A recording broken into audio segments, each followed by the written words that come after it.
Magandang araw sa ating mga kabayan ng Luzon, Visayas at Mindanao. Siyempre sa ating mga kabayan ng Luzon, Visayas, magandang araw.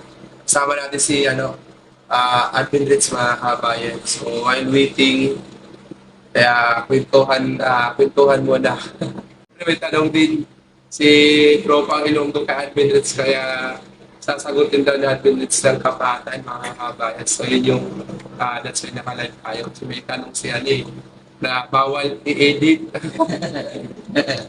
May talagang may ano to pre, may ebidensya. Oo. Pag nagsalita sa Admin Ritz, ay salamat sa 100 sending stars, Ma'am Gina. Salamat po sa 100 Velarde. stars. Yeah, good morning. Gina Velarde.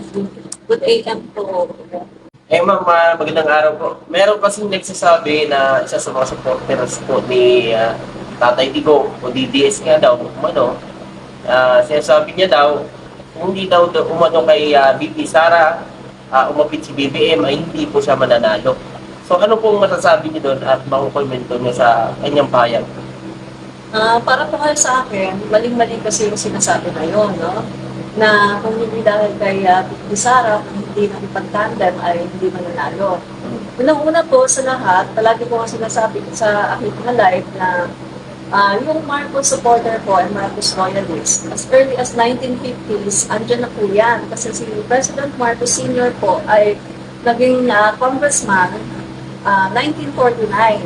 And then, bukod sa pagiging kongresista ay naging senador din siya at naging Senate President pa. So, ibig sabihin doon pala, naka-establish na yung kanyang Marcos loyalists and Marcos supporters.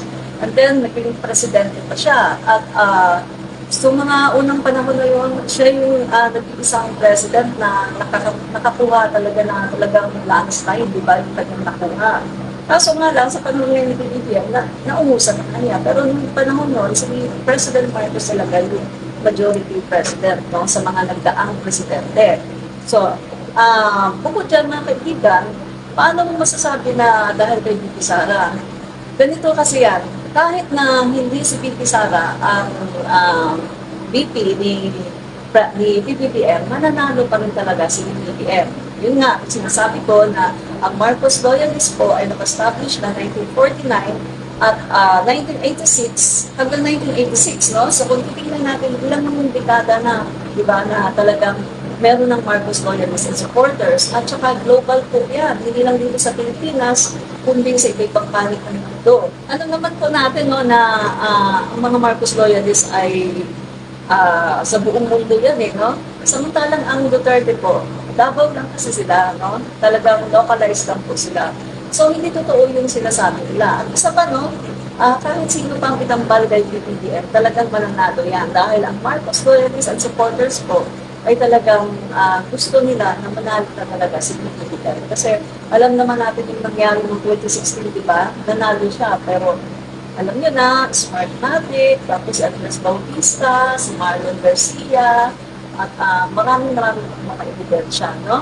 So, bagamat sinabi na lang ng Supreme Court na wala daw tayo alam na nangyari kasi nga, diba, alam naman natin, ng mga panahon ngayon, sino yung mga judges dyan, diba, mga appointed na halos lahat doon, no? So, tsaka ayaw na nilang sirain yun na yun, no? Ayaw na nilang sirain kasi magkakaroon pala ng crisis. So, dahil po dyan mga kaibigan, yung mga Marcos loyalists and supporters ay nag-ano lang sila yung pinipin lang nila. Pagdating ng 2021, nung nag-file sa PBBM ng COC, ayun na, lumabas yung mga loyalista sa kanilang mga bahay, kahit na mga nakatungkod na lumabas at talagang sila po ay nagpang-distro. So, pagdating ng 2022 May 9 election, makikita natin, no, ako personally, nakita ko doon sa resinto, yung ako'y bumoboto. May mga loyalista, mga matatanda na nakatungkod, halos humalik na sa lupa, no? Marami, mga nakapula, talagang nagsilabasan para iboto si BBM. At mga kaibigan, alam natin na kaya ganun kalaki, no, ng boto, talagang 60% plus, no? Nakalimutan ko na yung exact figure. Kasi nga, dahil talagang yung mga loyalista at mga supporters ay revenge ito revenge of the people. At dahil din, mga kaibigan, sa sinasabi ni BBM, PBBM na ang iboto ng BP ay si Sara Duterte, kaya sinunod talaga. Eh ako nga, mga kaibigan iba naman ang BP ko eh. Pero dahil sa sinabi ni PBBM na iboto si Sara Duterte, so si Sara talaga ang iboto ko. Pero taga Mindanao ako, pero hindi ko naman talaga gusto iboto si Sara, pero binoto ko siya, no? Sana ang iboboto ko noon ay si Soto, no? Mas gusto ko pa si Soto. So, ito masasabi ko, no? Kahit sino pa ang itampal kay PBBM, ay talagang mananalo siya. So, hindi ko ito yung sinasabi ng mga DPS na yan na dahil daw sa pagtatambal kay BP Sara ay kaya nanalo. So, wala pong katotohanan yan. Dahil sabi ko nga kanina, naka-establish na Marcos loyalists and supporters as early as 1950s, no? So, yun po. Walang katotohanan yan. Dahil ang mga loyalista ay tumahimik lang saglit dahil alam naman natin sa panahon ng mga dilawan, bawal ka na magsalita. Makakancel ka. No? Cancel. Merong uso yung cancel. Tsaka yung iba ay talagang pinipersecute, mga kaibigan. Alam naman natin. So, bawal magsalita against sa Yellow administration at bawal din as ang si Marcos Senior, no? Bawal magsabi na, oy, kami, gusto namin si President Marcos, ganyan, baka cancel kayo, no? So, yun po. So, ma'am, ano pong makakomento nyo dun sa kanyang pahayag? Na sabi niya nga, ganun daw ang kondisi, ano po ba ang masasabi nyo dun? Kasi parang nakikita ko dun, parang siya lang ang bumuto, no? Parang i-decide niya na... Oo. Masasabi ko, no? Kung hindi bumoto ang Marcos loyalists at Marcos supporters, hindi mananalo ang una-muna ang si Digong. Walang Duterte na Pangulo kung hindi siniportahan, no, ng Marcos loyalists at Marcos supporters. So, mali yung sinabi niya, no, na hindi makakabalik si PBBM. Kasi kayo lang ba ang boboto? Ilan lang ba kayo mga DPS? Mas marami naman kayong Marcos loyalists at Marcos supporters, no? Kung kayo lang ang asahan, taga Davao lang naman kayo eh, di ba? Davao lang naman kayo eh, hindi talaga mananalo si Digong noon. At ngayon naman, kay Sara, hindi naman talaga siya mananalo kung hindi siya dinala ni PBBM. Kasi nagkaroon nga ng survey, di ba? Kung naalala nyo, nagkaroon ng survey na pinakita, uy, mababa si Sara sa norte, mababa siya sa part ng Luzon, and then sa Metro Manila. Mababa siya eh. And then, anong ginawa noon? Anong sinasabi ni PBBM? O, sinabihan ni PBBM yung kanyang mga staff, yung mga campaign managers na, ayusin mo yan, kailangan kampanya si Sara, sa ganun ay tumakas yung kanyang rating, no? Mga kaibigan, yun ang dahilan. Talagang dinala talaga ng Marcos loyalists at Marcos supporters si Sara. Kahit na marami ay ayaw dahil na mga kaibigan, sumusunod ang Marcos loyalists and supporters kahit yung BBM. Unlike sa mga Dutertes na hindi naman sila sumusunod sa sinasabi ni Dito Sara eh. Karamihan sa kanila, antay talaga eh. At nangampanya sila na huwag iboto si BBM kasi daw, sinasabi ni RRD na pamag daw, with leader, may bagahe at kung ano-ano pa. So, kung titingnan natin, kapag ang sasabihin ng babae na yung nagsalita, no, si Sandra Can ba yun? Nakalimutan ko yung pangalan niya eh. Mga kaibigan, kung titignan natin, baka sinunod ng mga DDS, no, yung sinasabi ni RRD.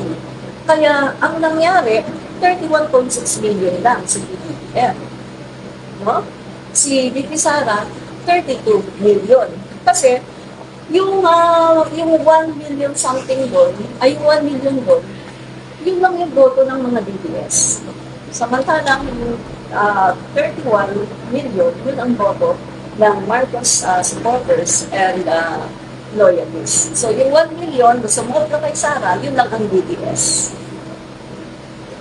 So yun po ang ko doon, yun po ang aking take doon, no?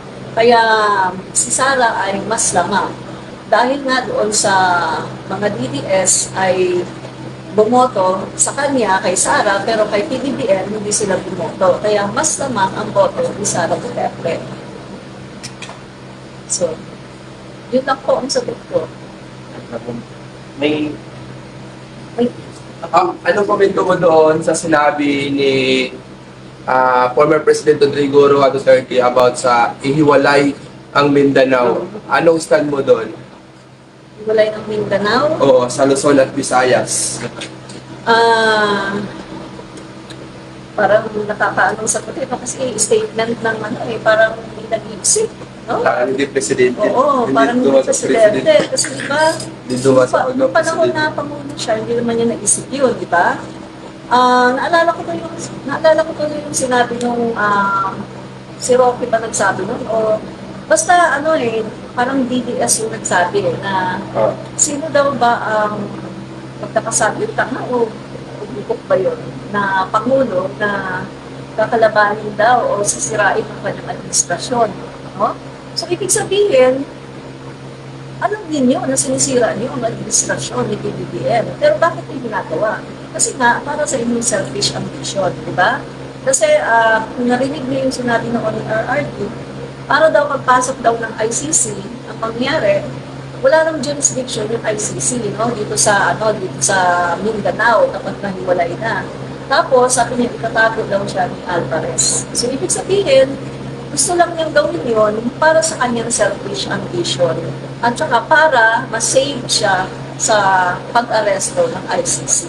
So, wala talaga yung motibo na maganda na ay, iwalay natin ang Mindanao para maging mas maganda tayo, iwalay natin ang Mindanao para tayo ay maging isang bansa na katulad ng Singapore. Wala talaga doon. Kasi kung titignan natin yung motibo, ang pinaka-motibo lang talaga ay para ma-save siya sa pag-aresto ng ICC.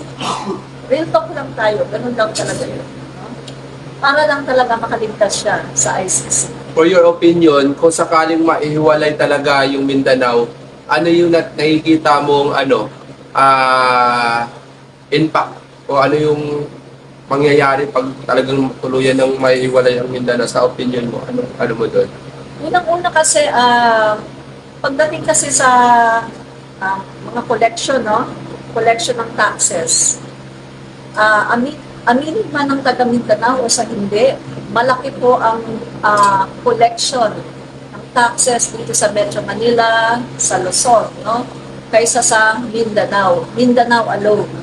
Nakita nyo nga mga kaibigan, kapag merong mga disaster, sino ba ang nauuna para mag-rescue, para tumulong sa Mindanao? Di ba taga dito, taga Metro Manila, taga Luzon, national government. So, ibig sabihin mga kaibigan, yung mga, bakit nauuna dito? Kasi nga, yung dito talaga, sa Metro Manila, yung national government, sila talaga yung maraming resources. At sila talaga mga kaibigan, yung talagang nauuna palagi tumulong.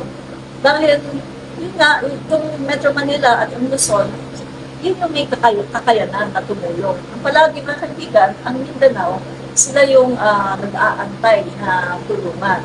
Tsaka kung titignan natin kapag talagang ang Mindanao ay nahiwalay, kailangan nilang gumawa ng sariling bandila, sariling national anthem, sariling constitution, o magkakaroon na tayo ng passport, pagpupunta tayo doon, tapos kailangan magkaroon na rin sila ng sariling gobyerno, sino ang kanilang pangulo, o sino ang kanilang mga, di ba kasi parang bago na sila, bagong bagong bansa. Tsaka Hindi na sila part ng Pilipinas. tsaka lalakas yung insurgency, yung Oo. seguridad kasi Oo. build yun ng sisipin, PNP, ng government doon. At saka nakita nyo ngayon, di ba, marami sa atin ngayon mga Moro, National Liberation Front, na dati ay limahawak ng baril. Ngayon, nasa Armed Forces of the Philippines na sila. So, legit na sila at sa Israeldo. So, gugustuhin pa ba nila na babalik sa dati? Siyempre, hindi na. Sabi nga, di ba, nung leader ng mga Moro, mas na sila ngayon, nararamdaman nila yung gobyerno. At saka, mas tahimik daw sila ngayon.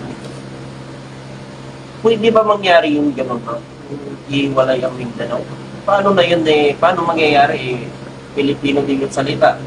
Tapos naiwalay pa yung Mindanao. Baka gusto isama sa China. Ano masasabi niyo doon ba? Actually, marami na akong nagtanong yan. Marami na nagtakka na hiwalay ang Mindanao. Pero talagang nag-feel, hindi talaga nagkatagumpay. Noon pa yan, 1960s pa, no? At meron pang mga nagtanong na, magkakaroon na tayo ng bakit passport. At saka, walang nangyayari kasi talagang majority ng mga Pilipinos ayaw nila. Kasi Luzon, Visayas at Mindanao na tayo isang lahi at talagang tayo talaga yung isang bansa. So, kahit ipilit pa nila yan, magkakaroon lang ng madugo, no, na civil war. No? Magkaka-civil war talaga kasi lalaban talaga kahit na, kasi Manny Pacquiao, sabi niya, nakahanda daw siya na lumaban para sa Mindanao kapag talagang nagtaka. At kapag talagang ihiwalay nila yan, sa tingin ko, gagawin lang nila yung province of China. Para talagang, alam niyo naman, di ba, China, magiging province of China, Mindanao, kapag talagang iniwalay nila. Siyempre, sino ang sa kanila susuporta? Diba? Kailangan nila ng isang malaking bansa na susuporta. Kasi wala na yung yung Imperial Manila na sinasabi nila, di ba? So, ang China, papasok na dyan. Tiyak yan. Papasok ang China.